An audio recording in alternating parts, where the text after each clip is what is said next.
बदलते भारत में पर्यटन अब विलासिता नहीं, साधना की ओर अग्रसर है। काशी, मथुरा और उज्जैन यह भारत के प्रतीक हैं, इसी भारत के प्रतीक हैं जिसकी बात प्रशांत जी कर रहे हैं। ये भारत की आत्मा है, ये केवल नगर नहीं, हमारी स्मृति के दीप स्तंभ हैं। हमने उन्हें सहेजा है ताकि आगे आने वाली पीढ़ियां अपनी जड़ों को पहचान सके। मैं मोहन यादव जी को फिर से बधाई देता हूं। मध्य प्रदेश में इस सिलसिले में उनका प्रयास केवल प्रशासनिक नहीं, सांस्कृतिक पुनर्जागरण का प्रतीक है। उज्जैन में वैदिक घड़ी की स्थापना केवल समय बताने का साधन नहीं है, वह हमारी काल गणना से, हमारे समय बोध से, हमारी परंपरा से हमें जोड़ने का जरिया है। मोहन जी ने उज्जैन से काशी तक सम्राट विक्रमादित्य का जो महानाट्यिक आयोजन किया, वह केवल एक आयोजन नहीं बल्कि इतिहास, संस्कृति और स्मृति को पुनर्जीवित करने का एक सशक्त जरिया है। इसलिए इंडिया से भारत किताब को लोकार्पित करने के वे सच्चे अधिकारी हैं। इसलिए मैंने कहा पहले कि भोपाल एक विजन के तौर पर इस किताब के लिए शायद किसी ने चुना है, यह महज संयोग नहीं है। मैं बहुत बोल चुका हूं। मोहन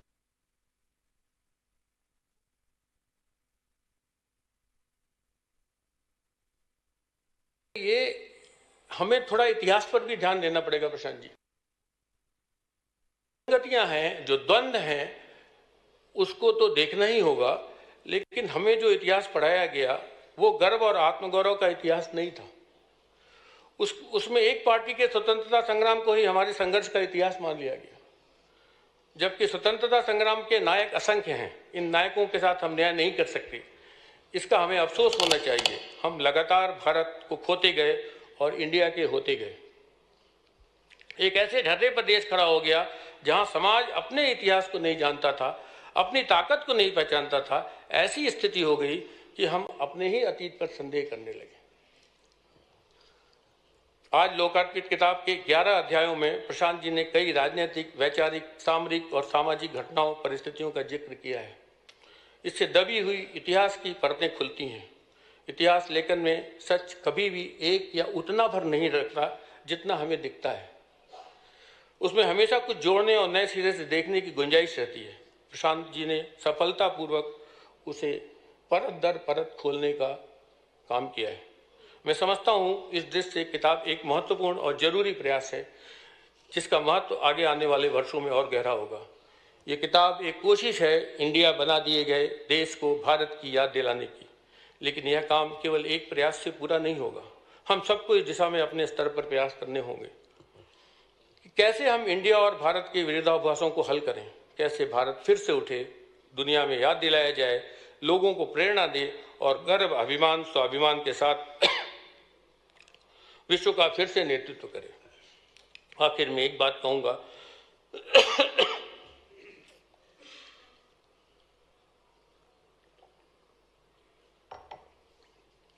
केवल गर्व और स्वाभिमान से समाज ही अपनी संस्कृति, नैतिकता और पहचान को सुरक्षित रख सकता है, लंबे समय तक उसे बनाए रख सकता है, वरना हीनता और नकल हमें खोखला करती जाएगी।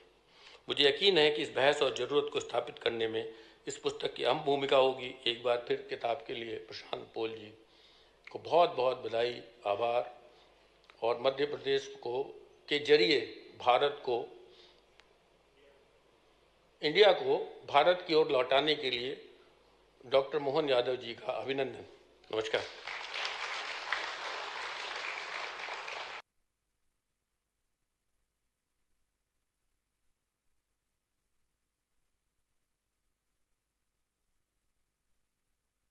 पुस्तक के लेखक प्रशांत पोल जी के सम्मान के लिए मैं माननीय मुख्यमंत्री जी से निवेदन करता हूं कि श्री प्रशांत पोल जी को स्मृति चिन्ह भेंट कर उन्हें सम्मानित करें। मध्य प्रदेश के मुख्यमंत्री माननीय डॉक्टर मोहन यादव जी से निवेदन है।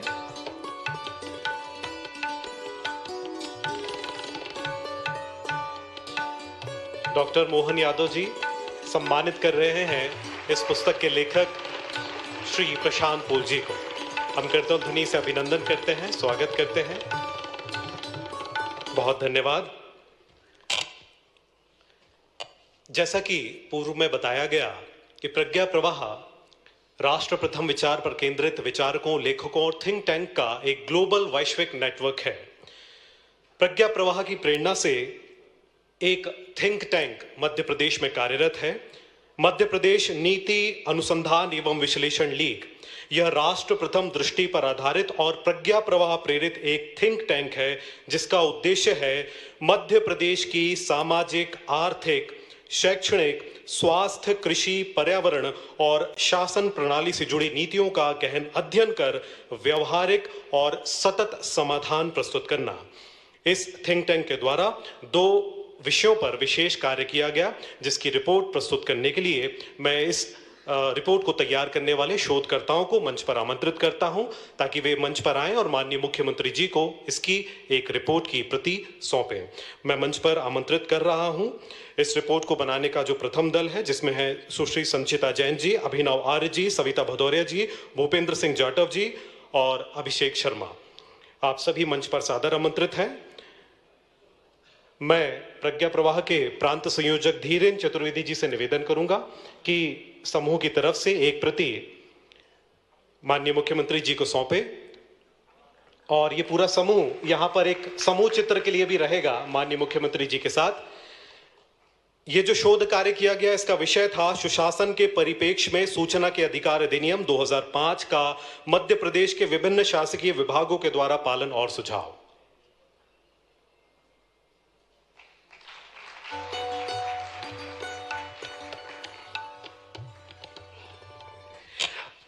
प्रज्ञा प्रवाह के प्रेरणा से बने इस थिंक टैंक के द्वारा एक और शोध कार्य किया गया।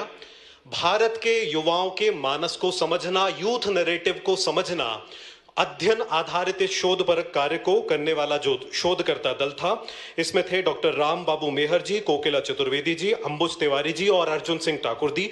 आपसे सविनय निवेदन है कि यथाशीघ्र मंच पर पहुंचे और माननीय मुख्यमंत्री जी को इस महत्वपूर्ण दस्तावेज की एक प्रति, इसकी रिपोर्ट माननीय मुख्यमंत्री जी को सौंपे। युवाओं के मानस को समझना बड़ा महत्वपूर्ण है नीति निर्माण की दिशा से और राष्ट्र निर्माण की दिशा से। इस विषय पर केंद्रित यह रिपोर्ट है, जिसका प्रकाशन मध्य प्रदेश नीति अनुसंधान और विश्लेषण लीग द्वारा किया गया, जिसकी एक प्रति माननीय मुख्यमंत्री जी को अभी सौंपी गई। बहुत धन्यवाद। अब मैं आप सभी का ध्यान मंच की ओर आकर्षित करना चाहूंगा। आइए देखते हैं कार्यक्रम के मुख्य अतिथि माननीय डॉक्टर मोहन यादव जी का एक विजुअल परिचय। उज्जैन की पवित्र धरती पर 25 मार्च 1965 को जन्मे डॉक्टर मोहन यादव एक ऐसा नाम जिसने शिक्षा, संगठन और जनसेवा को अपने जीवन का आधार बनाया। बीएससी, एलएलबी, एमए, एमबीए और पीएचडी, गहन अध्ययन और निरंतर सीखने की ये यात्रा आपकी कार्यशैली को आज भी दिशा देती है। छात्र जीवन में एबीवीपी से जुड़कर आपने युवाओं के बीच नेतृत्व की पहचान बनाई। 2013 में उज्जैन दक्षिण से पहली बार आप विधायक चुने गए। 2018 में जनता का विश्वास और मजबूत हुआ और 2020 में आपने पूरी ईमानदारी से मध्य प्रदेश के शिक्षा मंत्री का दायित्व निभाया। 2023 के विधानसभा चुनाव में लगातार तीसरी जीत के बाद पार्टी ने आपके अनुभव, संवाद क्षमता और जनसंपर्क की मजबूती को देखते हुए आपको मध्य प्रदेश का मुख्यमंत्री चुना। आज आप सुशासन, सरलता और विकास के स्पष्ट संकल्प के साथ राज्य को नई दिशा देने में जुटे हैं। हम करतल ध्वनि से अभिनंदन करते हैं और हम विनम्रता पूर्वक निवेदन करते हैं कार्यक्रम के मुख्य अतिथि माननीय डॉक्टर मोहन यादव जी से कि वे पधारें और इस सभागार को संबोधित करें। आदरणीय मोहन यादव जी।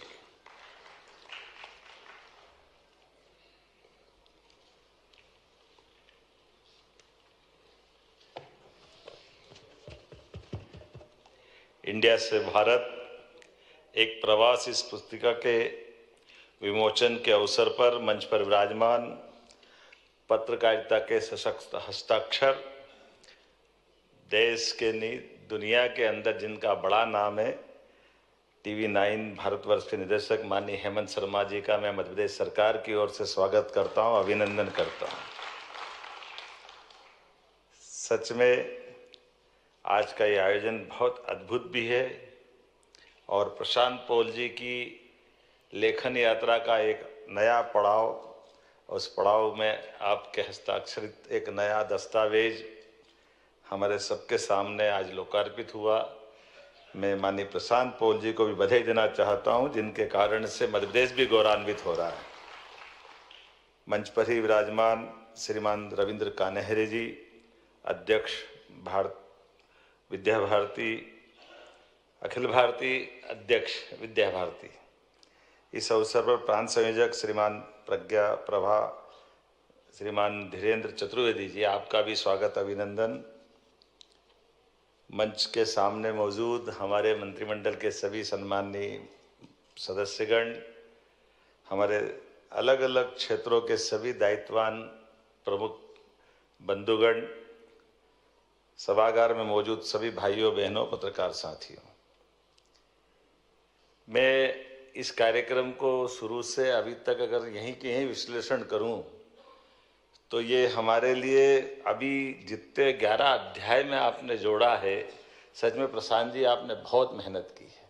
मैं आपका स्वागत करता हूं, अभिनंदन करता हूं। लेकिन ये भी बात सत्य कि 14 से लेकर 26 तक की इस यात्रा के दरमियान कल के चुनाव रिजल्ट से लगाकर वंदे मातरम की यात्रा तक इतना सब कुछ हो गया, कहाँ किस किस को लिखे, कितना लिखे। वाकई में सच में हमारे लिए ये दौर स्वर्णिम काल खाली कहा नहीं जा रहा है, ये आंखों के सामने चरितार्थ होता दिखाई दे रहा है।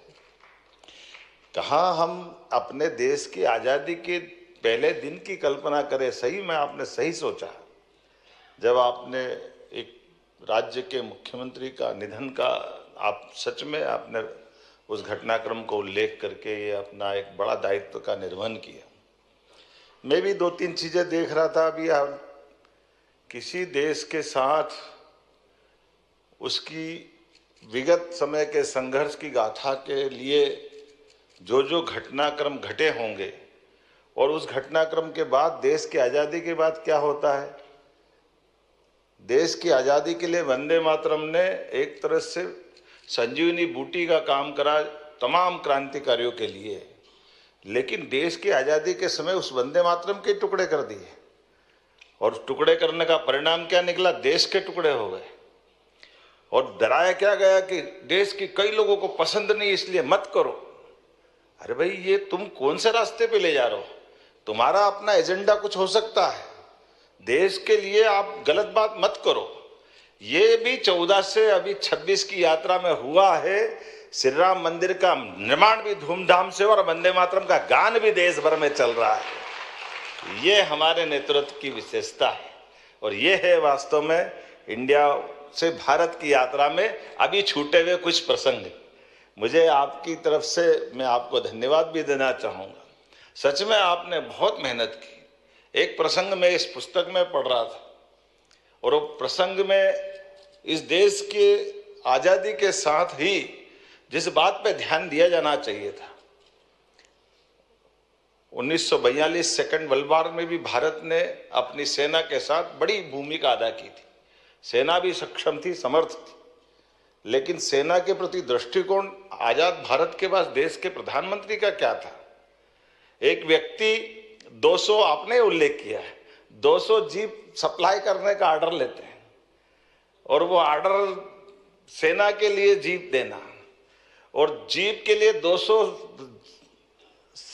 जीप का पैसा भी मिल गया और गाड़ी 49 पहुंची और वो भी उनने लौटा दी, किसी काम की नहीं, कंडम गाड़ी।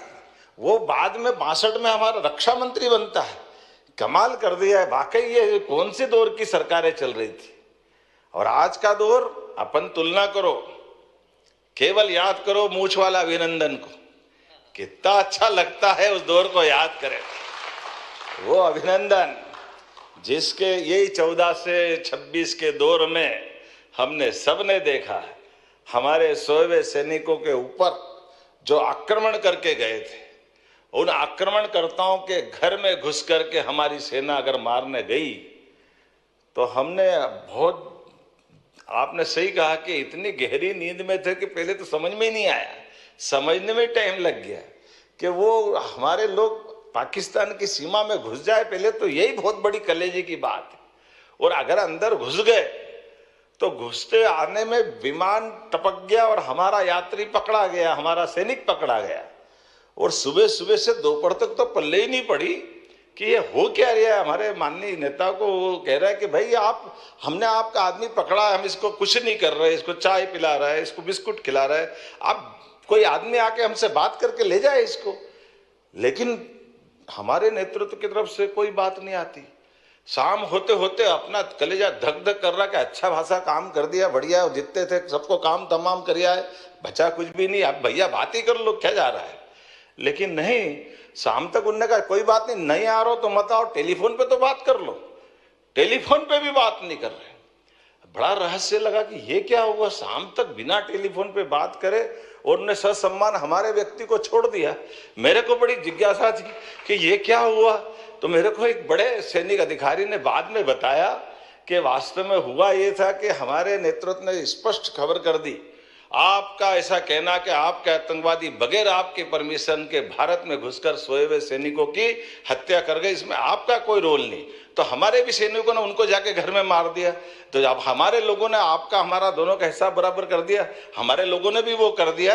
इसलिए हमारा तुम्हारा झगड़ा नहीं, लेकिन अब तुम्हारा हमारा झगड़ा तब चालू हो जाएगा कि जैसे आपने हमारे सैनिक पे हाथ लगाया तो हमारा युद्ध का डंका बज जाएगा, आपको घर में छोड़ने वाले नहीं, घर में घुस के हिसाब बराबर कर देंगे। इसलिए तुम्हारी हमारी बात करने का सवाल कहाँ, ना तुम्हारे आदमी हमारे यहाँ पूछ के आए, वैसे हमारे आदमी भी चले गए। तो ये तो सेना का काम है, सेना अपना ऑपरेशन करेगी। अब ये कितनी बड़ी बात है, कितनी छोटी सी बात में कितना बड़ा जवाब मिल गया। वाकई ये कमाल हो गया है। जिस प्रकार का ये समय चल रहा है, ये हमारे लिए वाकई ये स्वर्णिम दौर का है। आपने कोरोना का काल भी बताया, कोविड के काल की पुस्तक को भी मैं इसमें ध्यान में देख रहा था। लेकिन सच में ऐसी बहुत सारी बातें मैं बहुत देर तक कर सकता था, लेकिन जितनी अच्छी बात दीपक जी ने कर दी, प्रशांत पोल जी ने खुद ने कर दी, वास्तव में ये सारी बात कर दूं तो प्रभात जी की पुस्तक कौन खरीदेगा, उनके लिए भी तो छोड़ना पड़े। सारी बातें तो इसमें आ ही जाएगी, काफी हद तक सारी बातें आ गई, लेकिन फिर भी कुछ बातें बची तो उसको जोड़ सकते हैं। ऐसे कोई छोड़ने वाला भी नहीं इतनी जल्दी में किसी को। हमारे बीच में से अगर हम जनगण मन की बात कर रहे हैं और वंदे मातरम की बात कर रहे हैं, तो सच में हमारे बीच में आज के इस दौर में अपने लिए खास करके शासन के कारण से जिस प्रकार से अपने प्रज्ञा प्रवाह की यात्रा में एक कोटेशन अच्छा लिखा है, कुप्रचार के खिलाफ भी प्रज्ञा प्रवाह काम करता है। तो माननीय मोदी जी के नेतृत्व में जिसके घर में कोई सांसद, विधायक, मंत्री, सब मुख्यमंत्री तो सोच ही नहीं सकते उसको मुख्यमंत्री बना दे, ये भी तो इंडिया में ही नहीं हो सकता, भारत में हो सकता है। हम में से कई सारे मंत्री बैठे हैं, कभी कल्पना ही नहीं कर सकते, नहीं तो कौन बनते थे उस इंडिया के शासनकाल में। आज अपनी इस विचार यात्रा का ही प्रवाह है और उसी कारण से जब मुख्यमंत्री बनते तो कुप्रचार होता। उज्जैन में बाबा महाकाल की नगरी में, नगर निगम की सीमा में रात में कोई नहीं सोएगा, रात में कोई नहीं सोएगा। क्यों नहीं सोएगा? नगर निगम के बाहर सो, राजा महाराजा हो जाएंगे पदाधिकारी। तो हमने भी प्रयास किया कि भैया बाबा महाकाल सबको बचाने वाले, कोई मारने वाले क्या, और महाकाल टेढ़ी दृष्टि करे तो ब्रह्मांड में कहाँ छूटेगा। इसलिए रात को सोए भी और आपके स्लोगन को हमने चलाने का प्रयास भी किया। इसमें कोई अंतर नहीं है। वास्तव में कुप्रचार के खिलाफ व्यवस्थाओं के आधार पर जिस प्रकार से अपनी सरकारें काम कर रही है, मुझे इस बात की प्रसन्नता है। लोकतंत्र को सबसे ज्यादा मजबूती अगर मिलती है तो न्यायपालिका से मिलती है। ऐसे में न्यायपालिका के सवाल पर भी न्यायपालिका की अंतिम सबसे बड़ी अदालत सर्वोच्च न्यायालय ने जो फैसला दिया, मुझे भी इस बात की प्रसन्नता है कि सुप्रीम कोर्ट के दिए निर्णय का श्री राम मंदिर के मामले में पूरे देश ने स्वागत, अभिनंदन किया। और तो और वो 75 साल तक जो मुकदमा लड़ता रहा, वो भी राम मंदिर के भूमि पूजन में उपस्थित रहा। ये है हमारा वास्तव में भारत का अपना रहीम रसखान के जमाने का भारत, जिसके आधार पर हम अपनी उस संस्कृति पे गर्व कर सकते हैं।